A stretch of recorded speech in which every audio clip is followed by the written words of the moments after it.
Bonjour à tous, chers téléspectateurs, et merci d'être au rendez-vous pour ce numéro de notre émission Psychodrome.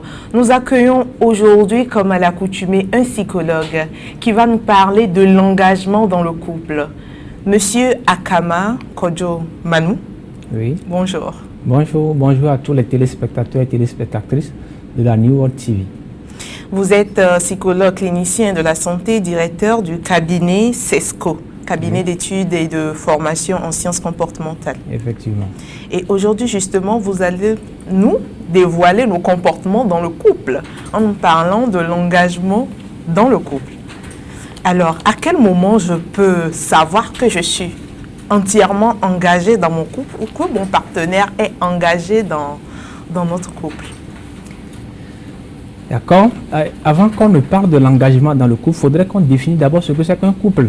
Ok. Donc, un couple, en fait, ce n'est pas la somme de deux personnes qui forment une personne. C'est deux individualités dissociables l'une de l'autre qui construisent un lien, un espace commun à eux. Un couple, c'est deux personnes qui ont un projet. Il faut avoir un projet quand on parle de couple. C'est deux personnes qui ont une intimité. Un couple, c'est la rupture avec une vie antérieure. Quand nous parlons d'un projet, à quoi consiste quand on parle de projet dans la vie de couple? Le projet peut être le fait de dire que nous aimerions avoir un enfant ensemble parce que je trouve que ce monsieur, bien cette dame, il ou elle me convient très bien pour que je puisse avoir une vie avec cette personne-là à long terme. C'est-à-dire le couple, c'est dans la durée, ça va loin, c'est un engagement qu'on prend à long terme. Et aussi, quand nous parlons de l'intimité, d'abord, la relation de couple diffère quoi de l'amitié? L'amitié a des limites. On ne passe pas à la vitesse supérieure qui est l'intimité de l'autre. L'intimité implique quoi? Il y a l'affectivité et la sexualité. Les amis ne font pas de la sexualité, mais dans une relation de couple, il y a de la sexualité dedans. Il y a de l'affectivité qui se trouve dans cette relation-là. Et quand je parle de la sexualité, c'est une relation entre deux organes génitaux. Donc du coup, l'organe génital masculin, vous savez ce que c'est le pénis, et l'organe génital féminin, c'est le vagin. Donc, il faudrait que dans une relation de couple, il y a quand même la sexualité qui fasse présence. Maintenant, l'autre élément aussi, c'est que dans un couple, il y a une rupture avec la vie antérieure. Par le passé, peut-être, on dépendait des parents. Et on avait une vie antérieure, et à un moment, on dit non, qu'il faudrait que je passe de cette vie à une autre vie. Là, on rompt certains liens. Et quand on rompt certains liens, c'est-à-dire que on accepte de perdre certaines choses pour gagner d'autres choses. Pas tous quand même, parce qu'on ne peut pas rompre totalement avec la famille d'origine. Bien sûr, parce qu'au départ, les gens étaient dépendants de la famille d'origine. Mais maintenant, ils aimeraient prendre leur indépendance. Mais quand vous rentrez dans une relation de couple, vous êtes toujours dépendant de la nouvelle relation. Alors, je me demande quand est-ce que vous serez indépendant. Vous voyez un peu. Donc, qu'est-ce qu'il faut faire? Quand on rentre dans la relation de couple, c'est pourquoi je dis c'est deux individualités. Chaque individu se connaît, mais il se rend compte qu'avec l'autre, on peut faire chemin ensemble. Et quand on parle de l'engagement, cet engagement, comme je l'ai dit précédemment, c'est un projet. Le projet peut être conscient ou inconscient. Un projet conscient, c'est par exemple la femme qui se dit que ce monsieur il est ambitieux comme mon père. J'aimerais avoir un monsieur qui est comme mon père. Chez la femme, peut dire que voilà, j'aimerais avoir une femme comme ma mère. Maintenant, le côté inconscient, c'est l'âme sœur. Peut-être on est une personne introvertie, on aimerait avoir un partenaire ou bien une partenaire extravertie. Ou on a connu certaines difficultés et on aimerait une personne qui nous comprenne dans notre vie. Voilà à peu près quand on parle de l'engagement dans une vie de couple. Et cet engagement, c'est un engagement formel. Vous voyez un peu. C'est sur une base. Et on définit les b.a.-ba avant de rentrer dans une relation de couple. Et quand vous prenez cet engagement, vous êtes obligé de le respecter. C'est comme un contrat. Quand vous venez dans une société et on vous dit, voilà vos tâches. C'est un engagement que vous prenez, il y a un contrat qu'on signe. Et l'employeur aussi, il doit respecter sa part, la part de son engagement. C'est-à-dire qu'à la fin du mois, vous avez vos rémunérations et vous devez le produire un service. D'accord. Et concernant les relations avant parce que si on comprend bien la définition de couple que vous venez de donner et l'engagement, on se rend compte que ceux qui sont dans une relation que nous appelons communément copinage ou bien petite amie et autres, ils ne sont pas en couple en réalité. Oui, en fait, et quand vous cherchez dans le dictionnaire ici, le copinage, c'est à l'adolescence. Nous sommes ici en train de parler de couple. Mais il y a des personnes qui ont commencé leur relation à l'adolescence et qui ont grandi avec, pour se marier après. Des gens font des projets depuis le collège déjà, ensemble, et grandissent avec ces projets-là. Oui, mais avant qu'on ne s'engage, c'est tout un processus. Okay. Il y a la phase de l'amitié. Parce que vous ne pouvez pas rentrer dans une relation avec une personne que vous ne connaissez pas. Habituellement, c'est ce que nous faisons de nos jours là. On ne prend pas le temps de connaître la personne, de voir si on se sent bien avec cette personne-là, si cette personne nous apprécie à notre juste valeur.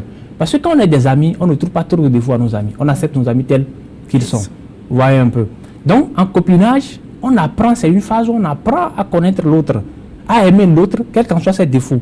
Mais arrivé un moment où quand on dépasse ce niveau-là, on se dit que, vu la manière dont je connais cette personne-là me comprend très bien. Cette personne me connaît très bien. Quand j'ai des difficultés, cette personne, elle est là. Quand j'ai des problèmes, elle est là. Pourquoi nous ne pouvons pas penser à avoir un projet avec ces personnes? L'éducation que cette personne a reçue, l'éducation que j'ai reçue, ça nous permettra quand même de pouvoir avoir une vie ensemble, de pouvoir nous projeter dans le futur. D'accord. Et est-ce que les deux conjoints, les deux conjoints du couple doivent être engagés au même degré pour que ça fonctionne dans leur couple? Oui. La difficulté à ce niveau, c'est que on ne peut pas connaître totalement l'autre, la connaissance de l'autre. Là, nous parlons de la personnalité. Okay. La personnalité, elle est dynamique, c'est-à-dire que ça évolue avec le temps. La personnalité n'a jamais été statique. La structure de la personnalité est statique, mais la personnalité même, elle est dynamique et évolue avec le temps. Le comportement que vous verrez chez une personne à 20 ans, vous ne pouvez pas avoir le même comportement à 25 ans. Parce que les facteurs environnementaux aussi ont changé et ça fait changer aussi sa manière de voir les choses. Mais la base, si la relation est basée sur l'amour, ça peut avancer. Maintenant, pour voir le degré d'engagement de l'autre, il y a certains b.a.-ba. Dans une relation, c'est du donner et du recevoir. Quand vous rentrez dans une relation, vous vous attendez à quelque chose. Et l'autre aussi s'attend à quelque chose. Mais si vous n'êtes pas prêt à donner une partie de vous-même, si vous n'êtes pas prêt à donner, comment vous aimez recevoir? Si c'est l'autre qui donne chaque temps, arrivé un moment, la relation ne peut plus avancer. Donc du coup, c'est un jardin qu'il faut entretenir. Il faut voir si moi je donne ce niveau, est-ce que lui donne quoi? Si c'est l'amour que vous donnez à un certain niveau, on attend toujours quelque chose en retour. Si c'est les finances qu'il met, à un moment, il faudrait que vous aussi vous apportez une part. Mais on ne demande pas que ça soit au même niveau, mais on s'en rend compte que chacun apporte quand même sa pierre à la construction de cet édifice-là. D'accord. Et lorsqu'on se rend compte que l'autre n'apporte pas sa pierre malgré que nous, on donne, et comment motiver cette personne à apporter sa contribution ou bien à faire preuve d'engagement dans la relation?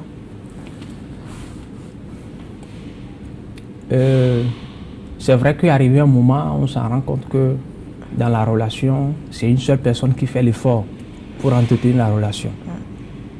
C'est pourquoi j'ai dit à la base que c'est un truc que deux personnes doivent faire. Et quand ça ne va pas, il faut apprendre à discuter, la communication. Beaucoup de couples ne communiquent pas.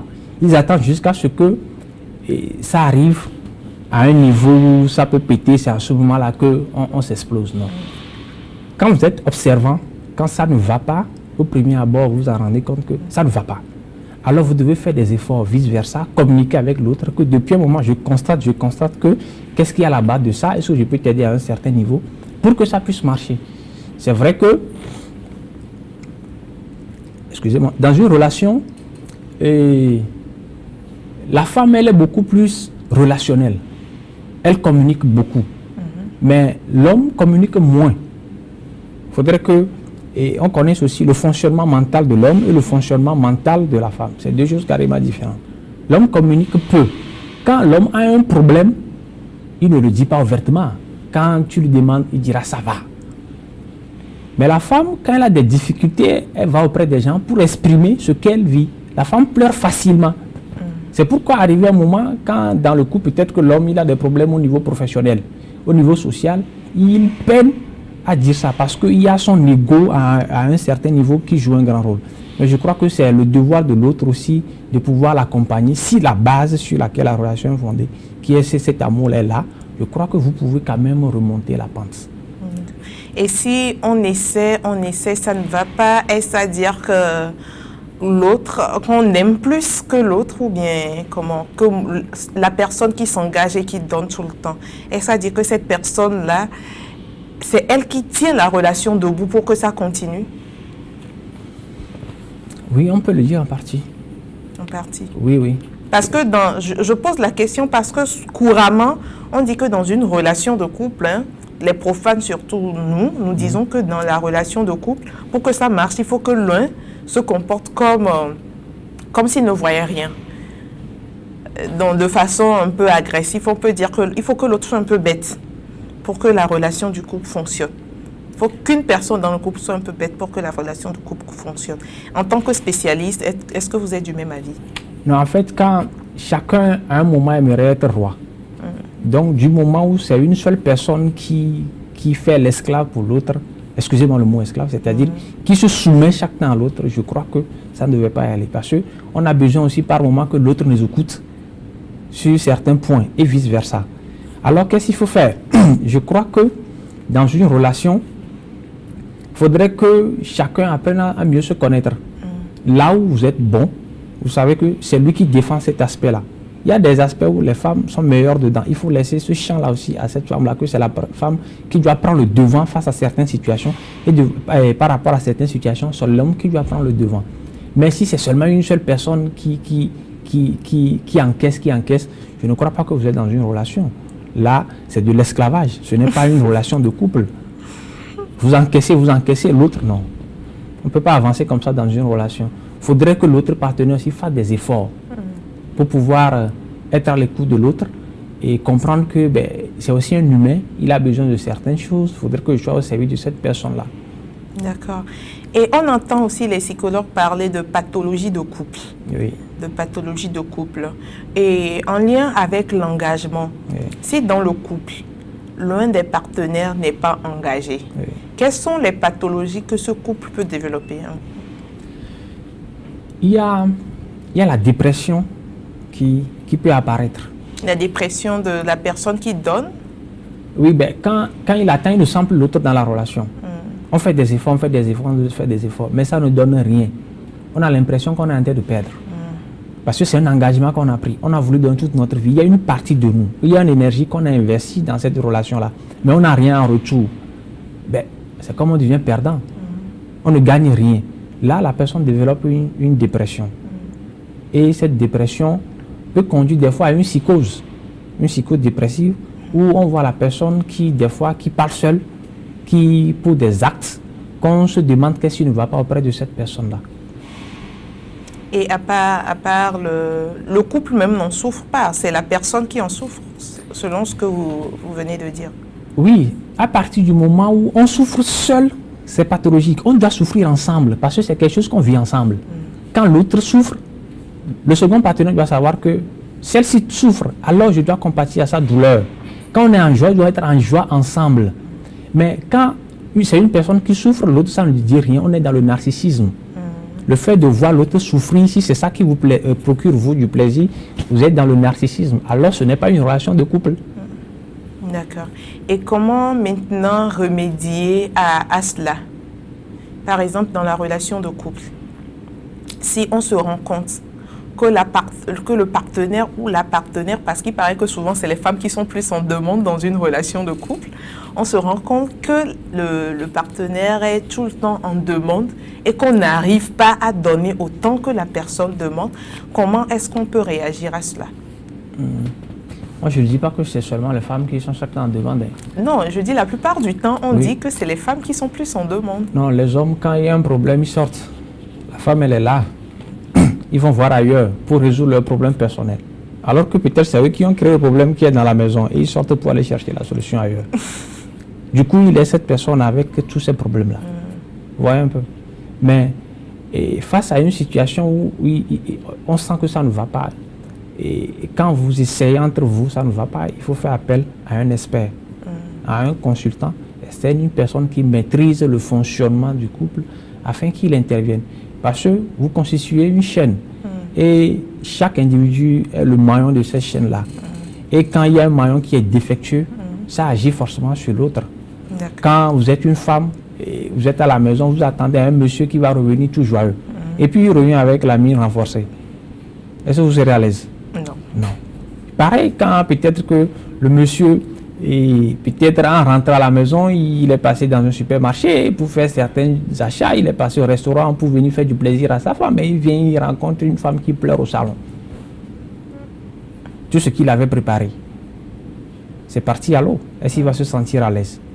Donc du coup, arrivé au moment quand ça ne va pas, vous essayez que ça ne va pas, il faut faire quand même appel à un spécialiste. À un spécialiste. Ok. Et dans la relation de couple, parlant de l'engagement toujours, oui. Est-ce que quelqu'un qui est engagé, très engagé dans une relation, peut du jour au lendemain, sans raison en lien avec le partenaire, se désengager totalement de la relation? Oui, ça arrive. Ça arrive, on voit des couples à 40 ans, 45 ans, et puis vous voyez le monsieur qui gaillardement un matin, ou bien il appelle sa femme et puis il lui dit que il demande le divorce. Peut-être qu'il y a eu des enfants qui sont arrivés tout et tout, et du jour il se réveille et puis il demande le divorce. Oui, c'est des trucs qui arrivent. Mais face à ça, qu'est-ce qu'il faut faire? Peut-être qu'il y a une période de la vie que nous appelons la crise de la quarantaine, la crise du milieu de vie, où c'est autour de 38, 40, 42 ans, où la plupart des gens, ils remettent en cause toute leur existence. Ils se demandent si le métier que j'ai choisi, c'est le bon métier. Ils demandent si la femme que j'ai choisie, c'est celle que je devais choisir. Donc ils essaient de choisir une autre. Pareil pour la femme aussi. Si ce n'est pas lui que j'avais épousé, comment serait ma vie? Donc des fois, ils se cherchent. Parce qu'on voit sa vie qui se défile devant nous comme ça, et puis on aimerait expérimenter d'autres choses, ça peut arriver.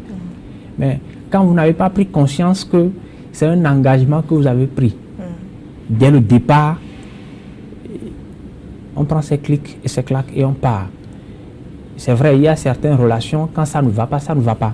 À partir du moment où il y a de l'infidélité qui s'installe dans la relation à longue durée, je ne crois pas que la partenaire va continuer pas à accepter ça. Parce que quand on donne ça, quand on donne une partie de nous-mêmes, il faudrait qu'on attend quelque chose en retour. Justement, parlant des attentes, de l'infidélité, de l'engagement et des conséquences qui en découlent, nous allons revenir dans la seconde partie de notre émission pour en parler mieux et l'expliquer à nos téléspectateurs. Chers téléspectateurs, nous sommes arrivés à la fin de la première partie de notre émission de ce jour. Nous nous retrouvons tout à l'heure pour la suite de notre émission. À tout à l'heure.